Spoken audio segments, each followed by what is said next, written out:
Vous partez au poste avec les armes ouvertes, tout ce qui est culasse ouverte, arme à bascule ouverte. Aucune balle dans les chargeurs, aucune balle dans les canons. Elles sont obligatoires, les consignes de sécurité. Les informations en bref ce mercredi débutent avec cette battue organisée par l'ONF avec les chasseurs, agriculteurs et en présence du secrétaire général de la préfecture. Battue qui s'est déroulée près de Mauryville dans la forêt domaniale de Terne. Sur 150 hectares dévastés par la sécheresse et les scolytes, il y a 2 ans, 2 millions d'euros ont été investis dans le reboisement.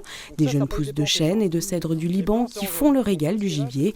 Les traqueurs avaient donc pour objectif ce matin de tirer 3 faons, 3 biches, 2 cerfs et autant de chevreuils et de sangliers que possible.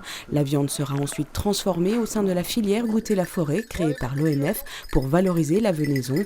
Une boucherie-charcuterie spécialisée dans ces produits doit d'ailleurs ouvrir bientôt dans les Vosges à Anould. Depuis Henri des Gouttes en 1800, ce sont plus de 2 siècles d'histoire préfectorale qui nous contemplent. L'actualité, c'est aussi dans les couloirs de la préfecture à Épinal. Et s'ajoutant au nom des 90 préfets qui se sont succédés dans les Vosges, celui de Valérie Michel Moreau qui a pris ses fonctions en octobre dernier.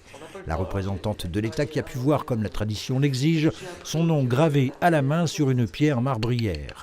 C'est la jeune Lisa Henniman, apprentie en 2e année du brevet des métiers d'art en gravure sur pierre du lycée Camille Claudel de Remiremont, qui s'en est chargée, assistée pour ce travail très technique et délicat par l'enseignante et artisan d'art alsacienne Sonia Rinaldi.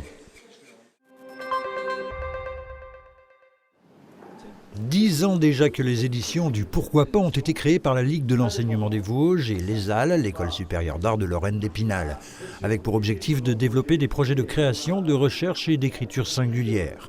D'où cette exposition rétrospective à la Bibliothèque intercommunale d'Épinal jusqu'au 19 mars prochain et qui retrace l'évolution de la structure associative qui a publié à ce jour plus d'une 60aine d'ouvrages. Ce mercredi après-midi, même lieu, était organisée une rencontre entre les membres fondateurs des éditions du Pourquoi pas, des auteurs et des lecteurs pour évoquer le processus de création d'un ouvrage jusqu'à sa publication.